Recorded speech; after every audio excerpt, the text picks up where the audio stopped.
और जी, क्या हमारी गरीबी कभी खत्म नहीं होगी? क्या हमें पूरे जीवन ऐसे ही आधे पेट खाकर व्यतीत करना होगा? अरे भाग्यवान, मैं लकड़ी काटने बेचने के अलावा और कर भी कह सकता हूँ। देखते हैं, यदि कभी हमारे जीवन में सुख लिखा हो तो वह सुख हमें जरूर मिलेगा। अच्छा भाग्यवान, अब मैं चलता हूँ, मेरा लकड़ियाँ लेने जाने का समय हो गया है। अरे मेरे प्यारे गधे, चलो अब हमारा लकड़ियाँ लाने का समय हो चुका है। इतना कहकर लकड़हारा अपने गधे को लेकर जंगल की तरफ निकल पड़ता है।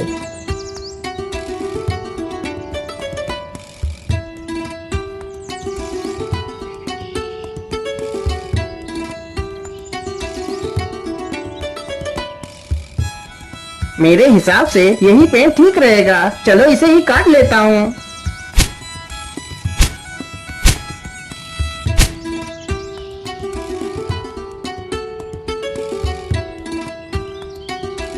लकड़हारा जल्दी से लकड़ियां काटकर अपने गधे को लाद लेता है और घर की तरफ निकल पड़ता है।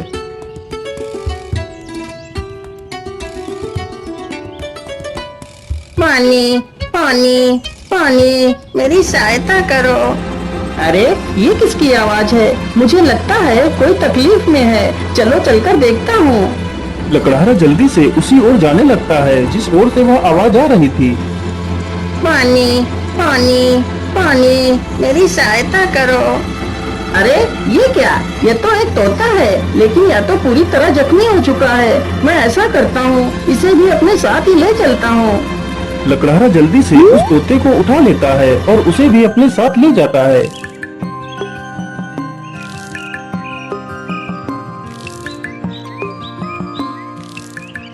अरे भाग्यवान, तुम जल्दी से हल्दी और चूने का लेप लेकर आओ, मुझे इस तोते के जख्मों पर उस लेप को लगाना है। लकड़हारे की पत्नी तुरंत ही हल्दी और चूने का लेप लेकर आती है। लकड़हारा तुरंत ही उस तोते के जख्मों पर उस लेप को लगाने लगता है। अरे तोता भाई, मैंने तुम्हारे जख्मों पर दवाई लगा दी है, अब तुम जल्दी ही स्वस्थ हो जाओगे। इस प्रकार तोता 1-2 दिनों में ही पूरी तरह स्वस्थ हो जाता है।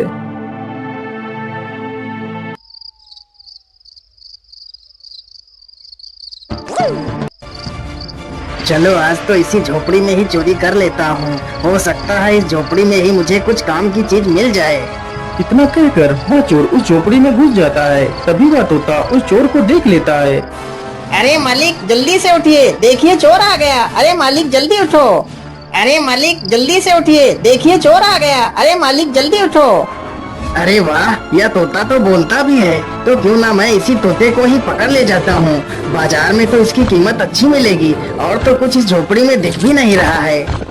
इतना सोचकर चोर तुरंत ही तोते का पिंजरा उठाता है और वहाँ से भाग जाता है।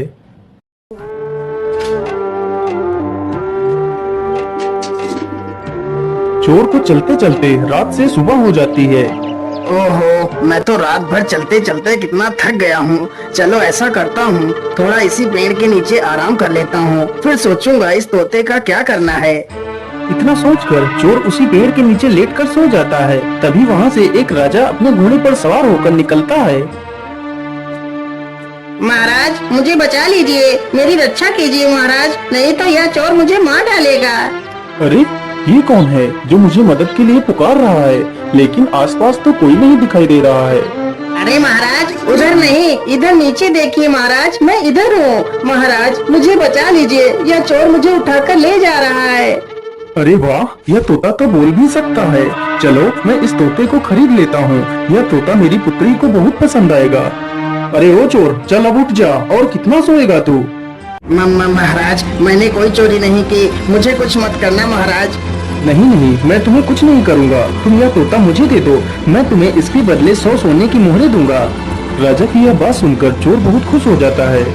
लेकिन याद रहे, मैं तुम्हें ये मोहरें तभी दूंगा यदि तुम आज से चोरी करना छोड़ दोगे।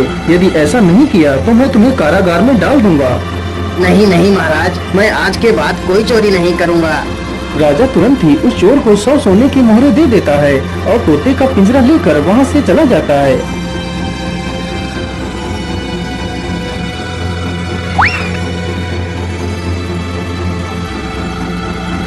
अरे राजकुमारी, तुम कहाँ हो? देखो मैं तुम्हारे लिए क्या लेकर आया हूँ। अरे पिताजी, यह तोता तो कितना सुंदर है। हाँ पुत्री, यह कोई ऐसा वैसा तोता नहीं है। यह तोता इंसानी भाषा को बोल और समझ सकता है। फिर तो यह एक अद्भुत तोता है। पिताजी, आज से मैं इस तोते को अपने साथ ही रखूंगी।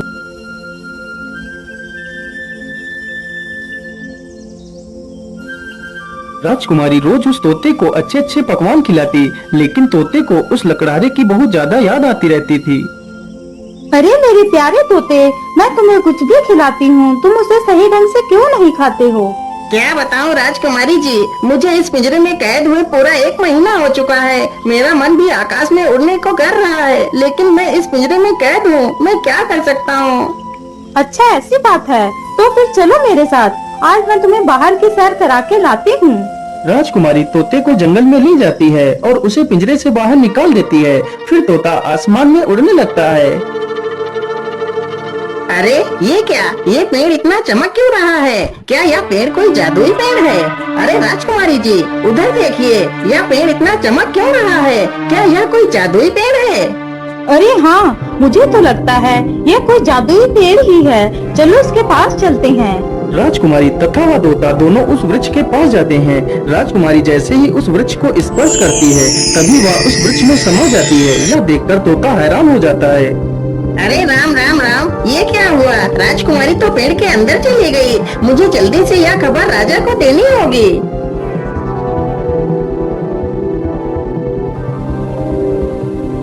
अरे ये मैं कहाँ आ गई? ये कौन सी जगह है?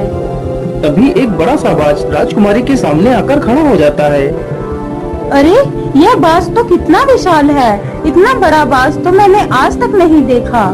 तभी वह बाज राजकुमारी को अपने पंजे में दबाकर उड़ जाता है। अरे दुष्ट बाज, मुझे छोड़ दे। तू मुझे कहाँ ले जा रहा है? वह बाज राजकुमारी को एक गुफा के भीतर ले जाता है, जहाँ एक डायन खड़ी होती है। अरे कौन है आप और मुझे इस प्रकार यहाँ क्यों लाया गया है? मुझे छोड़ दो, मुझे वापस जाने दो। चली जाना, चली जाना। इतनी जल्दी किस बात की है? तुम इस समय पाताल लोक में हो। यहाँ से निकलना इतना आसान नहीं है। तुम यहाँ से तभी बाहर जा सकती हो जब मैं चाहूँगी। यदि तुम यहाँ से बाहर जाना चाहती हो तो तुम्हें मेरा एक काम करना होगा। बोलिए, आप क्या काम करवाना चाहती हैं? राजकुमारी जी, तुम्हें मेरे लिए अमृत लाना होगा। लेकिन ये अमृत कहाँ मिलेगा? ये अमृत तुम्हें रंगी कंचन की पहाड़ियों में मिलेगा। लेकिन ये पहाड़ी कहाँ पर है? फिर वह डायन राजकुमारी को अमृत लाने का रास्ता बताती है। वह डायन अमृत पीकर अमर होना चाहती थी और पूरी दुनिया पर राज करना चाहती थी। उस डायन ने उस विशाल बाज को अपने वश में कर रखा था, जिससे वह सारे काम करवाती थी। डायन की ये सारी बातें सुनकर राजकुमारी वहाँ से अमृत लाने के लिए चल पड़ती है।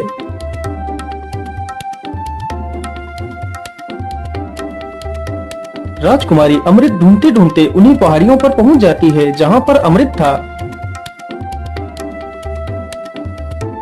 मुझे लगता है इसी गुफा में ही अमृत होगा। चलो इसके अंदर चलती हूँ। राजकुमारी जैसे ही गुफा के अंदर प्रवेश करने की कोशिश करती है, तभी एक जहरीला सर्प राजकुमारी को डस लेता है और राजकुमारी की वहीं पर मृत्यु हो जाती है।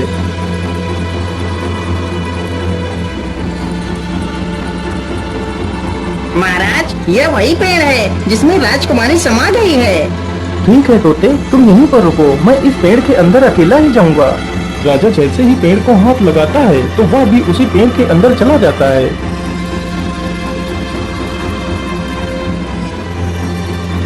तभी वही बाज फिर से आता है और राजा को भी उठाकर उसी डायन के पास ले जाता है।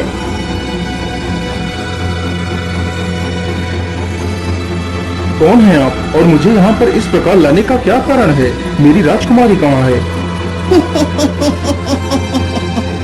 अरे महाराज, आप चिंता ना करिए। आप जल्दी ही अपनी राजकुमारी से मिलेंगे। उससे पहले आपको मेरा एक काम करना होगा।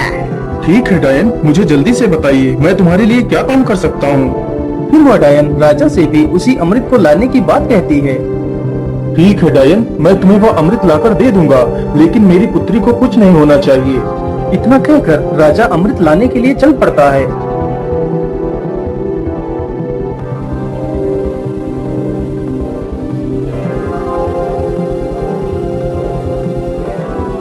राजा चलते चलते उसी गुफा के पास पहुंच जाता है जहां पर उसकी पुत्री की लाश पड़ी हुई थी। अरे ये क्या, ये तो राजकुमारी पड़ी है, लेकिन मेरी पुत्री को क्या हुआ? हे भगवान, मेरी पुत्री को तो किसी जहरीले सर्प ने डस लिया है। इसका मतलब उस दुष्ट डायन ने मेरी पुत्री से भी वो अमृत लाने को कहा होगा। अब मैं उस डायन को जिंदा नहीं छोड़ूंगा। मुझे लगता है इस गुफा में कोई जहरीला सर्प भी है, मुझे ध्यान से आगे बढ़ना होगा। इतना कहकर राजा राजकुमारी को वहीं पर छोड़कर आगे बढ़ता है। तुम्हारी हिम्मत कैसे हुई इस गुफा में आने की? मैं तुम्हें जिंदा नहीं छोड़ूंगा। सर्प जैसे ही राजा को डसने के लिए आगे बढ़ता है, राजा तुरंत अपनी तलवार से सर्प के 2 टुकड़े कर देता है। दुष्ट, तूने ही मेरी पुत्री को मारा है, मैं भला तुझे जिंदा कैसे छोड़ सकता था? इतना कहकर राजा गुफा में आगे बढ़ता है। राजा जैसे ही आगे बढ़ता है तभी एक तीर बहुत ही तेज रफ्तार से राजा को छूकर निकल जाता है। तभी राजा अपने कदम पीछे ले लेता है। अरे ये क्या, इस गुफा में तो तीर की वर्षा होने लगी। अब क्या करूं, अमृत तक कैसे पहुंचूं? फिर राजा तीर चलने की प्रक्रिया को ध्यान से देखता है। अरे ये क्या, जब एक तीर इस दिशा से उस तरफ जाता है तभी दूसरा तीर उस दिशा से इस तरफ आता है। इसका मतलब यदि मैं एक एक कदम आगे बढ़ाऊं तो मैं अमृत तक पहुंच सकता हूं। इस प्रकार राजा अपनी बुद्धि के बल पर उस चुनौती को भी पार कर जाता है।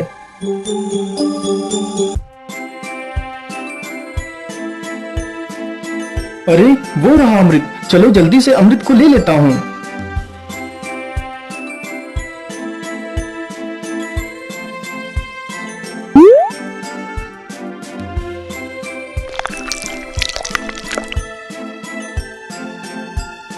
मैं ऐसा करता हूँ, पहले मैं इस अमृत को अपनी पुत्री को पिलाता हूँ। ये सोचकर राजा अपनी पुत्री को अमृत पिलाता है। अमृत पीते ही उसकी पुत्री जीवित हो जाती है। अरे पिताजी, आप यहाँ पर कैसे आ गए? पुत्री, मैं तुम्हें लेने आया हूँ, अब तुम बिल्कुल भी चिंता मत करो, मैं यहाँ पर आ गया हूँ। फिर वह राजा उस अमृत को खुद भी पी लेता है और बाद में बचा हुआ अमृत उस सर्प के मुंह में डाल देता है। अमृत मुंह में पड़ते ही सर्प भी जीवित हो जाता है। फिर वह राजा उस सर्प को अपनी पूरी कहानी सुनाता है। मैंने तुम्हें इसलिए जीवित किया है ताकि तुम फिर से इस अमृत की रक्षा करो। महाराज, मैंने आपको पहचानने में भूल कर दी, मुझे क्षमा कर दीजिए महाराज। अरे नहीं नहीं सर्पदेव, इसमें तुम्हारी कोई गलती नहीं है, या तो तुम्हारा फर्ज था। अच्छा, अब मैं चलता हूँ।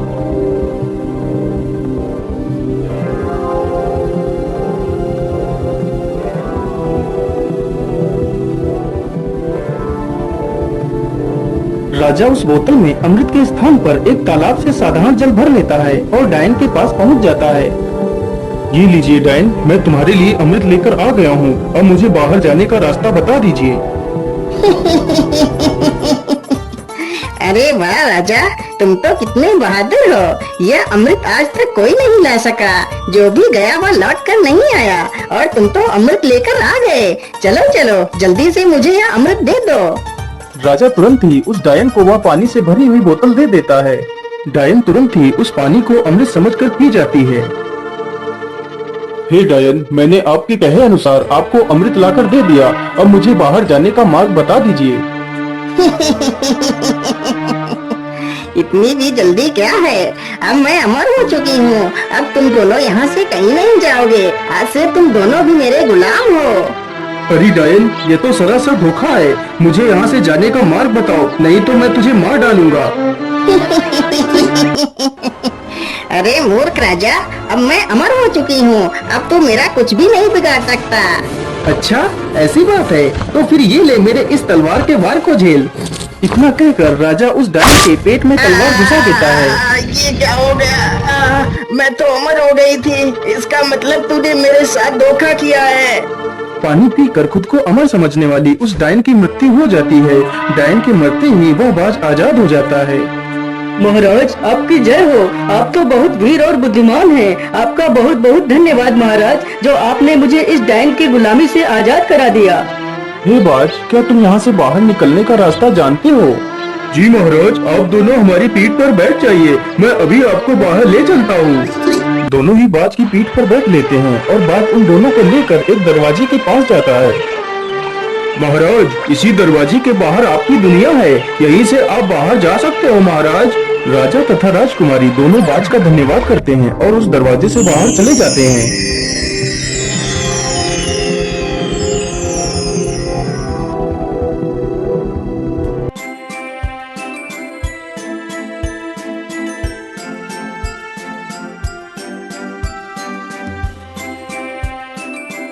ये तोते, यदि आज तुम ना होते तो मैं कभी भी अपनी पुत्री को नहीं पा सकता था। इसलिए मैं तुमसे बहुत प्रसन्न हूँ। आज तुम मुझसे कुछ भी मांग सकते हो। महाराज, यदि आप मुझे कुछ देना ही चाहते हैं तो मुझे 1000 सोने की मोहरें देकर आजाद कर दीजिए। राजा ने ऐसा ही किया। तोते को 1000 स्वर्ण मुद्राएं देकर उसे विदा कर दिया। तोता वहाँ से उड़कर सीधा उसी लकड़हारे के पास पहुँच जाता है। मालिक देखिए, मैं आ गया और आपके लिए कुछ उपहार भी लेकर आया हूँ। लकड़हारा जैसे ही उस पोटली को खोलकर देखता है तो उसमें ढेर सारे सोने के सिक्के देखकर वो बहुत खुश हो जाता है और फिर वे तीनों मिलकर खुशी खुशी अपना जीवन व्यतीत करने लगते हैं।